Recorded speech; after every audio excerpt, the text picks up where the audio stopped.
When did humans first master fire? When did we learn to control it? And how did it happen? What were the consequences? Who was the first person to hold a flaming torch in their hands, or take a piece of wildfire back to camp and feed it? And how early did we begin to master water? Did Homo erectus build and pilot boats to colonize far-flung islands hundreds of thousands of years ago? In the last video, we discussed how humans developed technological and tool-making cultures in the pre-Stone Age and early Stone Age. In this video, we're going to be continuing the technological theme, looking at our ancestors' early attempts to master fire and water. Mastery of fire was a momentous achievement and should probably be credited to Homo erectus. Although dating the first human control of fire is highly contentious.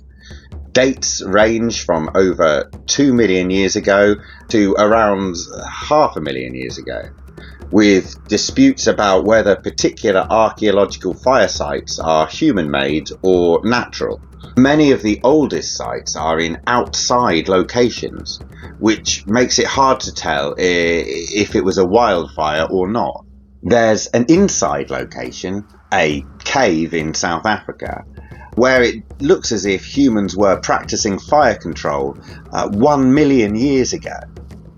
Many experts think that this is the earliest compelling physical evidence for fire use. Biological adaptations, such as the evolution of teeth, jaws, or other anatomical features, which might infer the consumption of cooked foods, can also be used to date fire use. But unfortunately, experts disagree over the interpretation of this evidence. One challenge to the idea of fire use being very old is that we found ancient human campsites from around 500,000 years ago which lack fireplaces. And this is surprising, because if fire use had developed hundreds of thousands or 1 million years earlier, then the culture should clearly have had more time to spread. Despite that, in my opinion, based on my understanding of the evidence, I would incline towards an early-ish date for the use of fire. I wouldn't be surprised if fire control turned out to be over 1.5 million years old. Anyways, how did we come to master fire? No one knows, of course, but many think it's most likely that our fiery love affair started with our exploitation of wildfires. We weren't the first scavengers to realise that following around wildfires was a good way of finding free meat. Even better, cooked meat, although admittedly often a little overdone. Most animals prefer cooked food because cooking makes it easier to chew and digest and makes it tastier. So following around fire was nothing new, but what happened next certainly was. Because perhaps at some point a human decided to take a stick and poke it into the dying embers of a recently passed wildfire, and watched as the stick set alight, and then held it up in their hands as a torch, thus becoming the first living being to ever hold fire in their hands. Who knows why they did it? Idle curiosity, aesthetic infatuation, maybe they were just showing off to the others. I mean, I can imagine a teenage boy doing it to show off to his friends, or a girl that he won't admit he fancies. But however it happened, it truly was a momentous event in human history. And at some point, someone decided to take a flame back to camp and keep it burning, setting aside a special area and continuously feeding the fire. Perhaps they were planning to use the campfire for setting the landscape alight whenever they wanted food. Perhaps they wanted to use it for cooking. Perhaps it was all about knowledge, magic, and power. And there is an alternative, maybe even more magical way that we might have first stolen fire. In certain places in the world, natural gas seeps out of the ground in the same way it comes out of a gas cooker when the hob's turned on, just waiting for a spark to set it alight. So when a natural seepage like this gets struck by lightning, it starts burning and likely won't stop until the gas runs out, which can take thousands of years.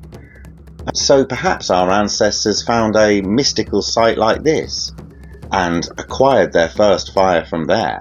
And it is interesting to consider the possibility that we captured fire before we learned to make it from scratch. Some have suggested that the gap between taming wildfires and learning to kindle fires may have stretched for hundreds of thousands of years. If this was the case, then imagine how important it would have been to keep your stolen wildfire burning. Perhaps early hominins kept the campfire going constantly, carrying it from camp to camp with torches. Maybe this is where the widespread tradition of keeping the flame burning originally comes from. And this custom is observed by many diverse religions today and throughout history, often as part of rituals to mourn the dead, keeping candles alight for them. And of course, the old tradition of keeping the Olympic flame alight. Anyways, at some point, someone pulled off the spectacular feat of lighting the first fire deliberately. This might have happened very soon after the taming of wildfire, or perhaps a very long time afterwards.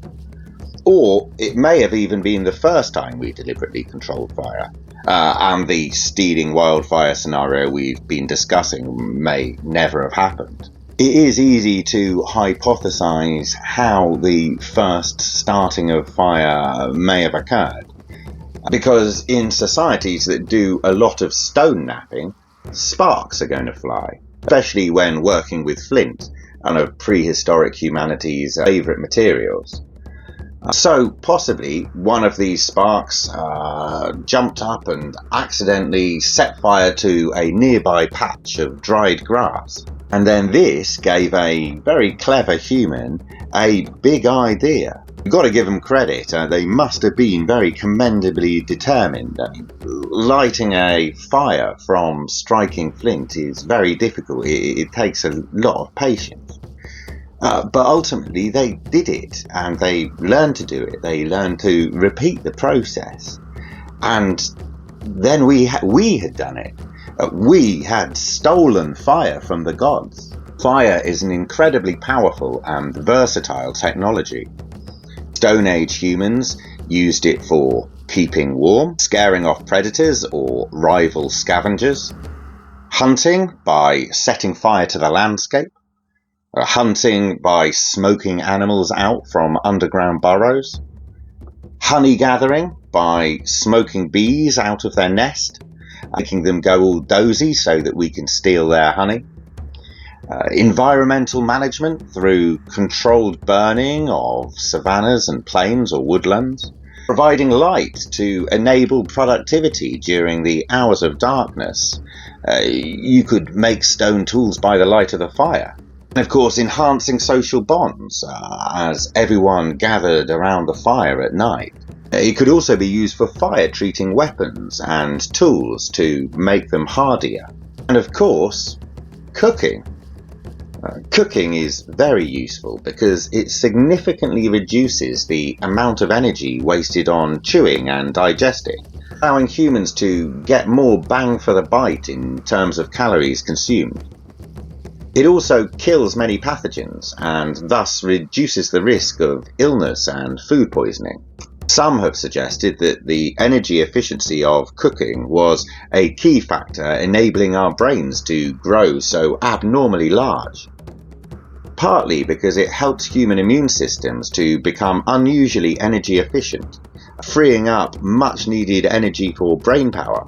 And after all these years, our digestive systems have evolved to need cooking, We've essentially outsourced many of our digestion processes, so we'd struggle to get enough nutrients from eating purely uncooked food. And of course, cooking was a key factor that contributed to reducing the size of our jaws and teeth. Experts dispute the date we learned to cook, with considerable variation in estimates. Some think cooking was innovated alongside fire control, although others think there may have been a huge gap, perhaps stretching for hundreds of thousands of years.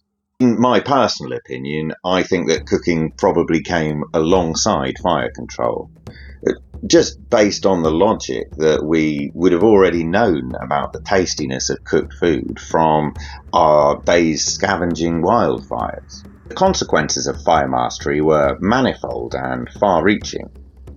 It enabled us to colonize colder environments and ultimately conquer the world. Staying awake longer in the firelight changed our circadian rhythms, so we sleep less than our pre-fire ancestors did. Fire had huge consequences for our future as technological creatures, facilitating many important industrial processes. For example, pottery, clay working and brickmaking.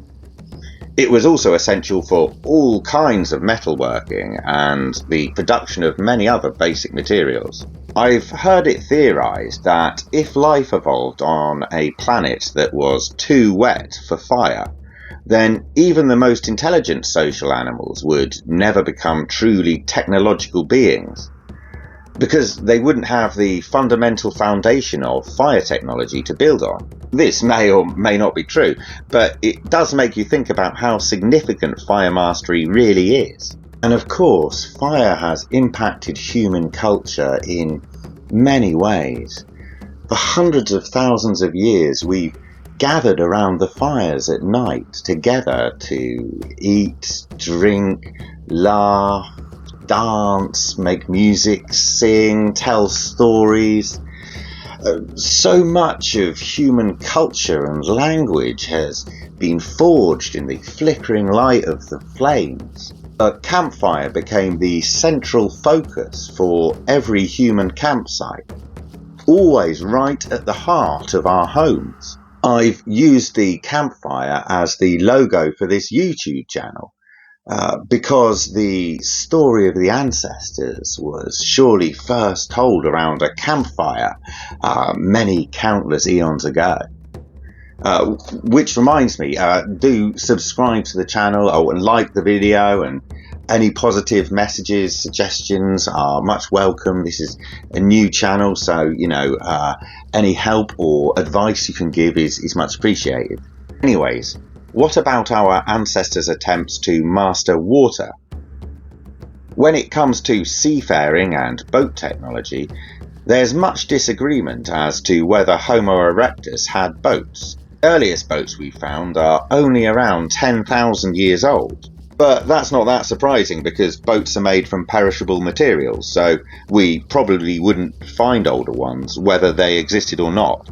We do know that Homo erectus managed to get to faraway islands, including ones that weren't visible from land and impossible to swim to, although that doesn't necessarily mean they had boats. Millions of years ago, monkeys crossed the sea all the way from Africa to South America.